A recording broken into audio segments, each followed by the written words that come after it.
Welcome to my channel. My channel name is Influent English is Live.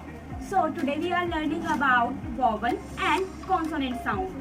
Are you asking what is vowel sound and what is consonant sound? So I clear all doubts about vowel and consonant sound. Please try to understand and listen to me carefully.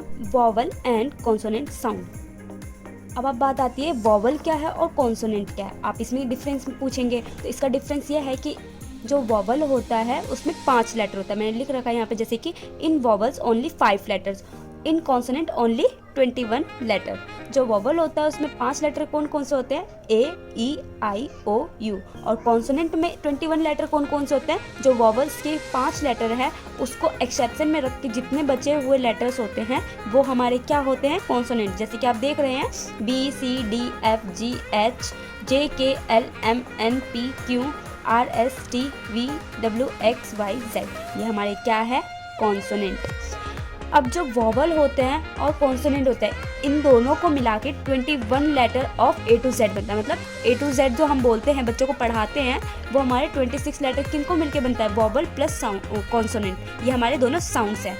इनको ध्यान रखिएगा। आपको अगर आप आगे चल के किसी बच्चे को पढ़ाना चाह रहे हैं तो आप इस चीज़ को ध्यान में रख के उसे पढ़ाइएगा तो और अच्छा रहेगा, ताकि उसको बाद में हार्ड वर्क ना करना पड़े इसको लेके। बहुत बच्चे इस चीज़ में कंफ्यूज हो जाते हैं। Why sound are important in our making any kind of sentence. जब आप कोई भी सेंटेंस बनाते हैं तो इसमें हमारा साउंड क्यों इम्पॉर्टेंट होता है? आपने कभी सोचा है? तो साउंड हमारा इसलिए इम्पॉर्टेंट होता है, जैसे कि आप कॉन्सोनेंट की बात करते हैं और वॉवल की बात करते हैं तो ये दोनों ही डिफरेंट है। अगर आप इन दोनों के साउंड्स बनाएंगे तो ये दोनों ही डिफरेंट है। जैसे कॉन्सोनेंट एग्जांपल क्या है हमारे, जैसे आप रिंग बोल रहे हैं तो रिंग के साथ कभी भी आप बोलोगे, अगर एक चीज़ की वहाँ बात हो रही है तो आप क्या बोलोगे? एन थोड़ी ना बोलोगे, आप ये बोलोगे ना अ रिंग, मतलब एक रिंग। अगर आप एन बोलोगे ना कॉन्सोनेंट में, अगर कॉन्सोनेंट का पहला वर्ड है, अगर एन बोलोगे तो ये देखो एन रिंग, कोई वर्ड बन रहा है? नहीं बन पा रहा ना। अगर आपको ध्यान रख के बोलना है तो जो कॉन्सोनेंट होता है उसका वर्ड, मतलब इनमें से किसी भी वर्ड से अगर स्टार्ट होता है आपका ऑब्जेक्ट तो आप क्या लगाओगे? ए लगाओगे। जैसे मैंने यहाँ लिख रखा है I have a ring, I have a key, I has a pen, have, this is a king. मतलब हम कहीं भी बात कर रहे हो किसी भी ऑब्जेक्ट जिसकी स्टार्टिंग कॉन्सोनेंट से होता है, हम वहाँ क्या लगाएंगे? उससे पहले ए, अगर एक चीज़ की बात हो रही है तो। ऐसी वॉवल्स है जैसे कि आप बात कर रहे होगे उसकी मैंने जैसे बताया कि पहला वर्ड स्टार्ट होता है कॉन्सोनेंट में। मैंने बताया कि आपका पहला वर्ड, इसमें भी सेम ऐसा ही है। जैसा पहला वर्ड आपका अगर वॉवल से स्टार्ट होता है, ये जो वॉवल्स है इनसे स्टार्ट होगा। जैसे आइस, एग, आंट, आंटी, एंट। तो ये क्या है हमारा? ये हमारे सारे वॉवल से स्टार्ट होते हैं।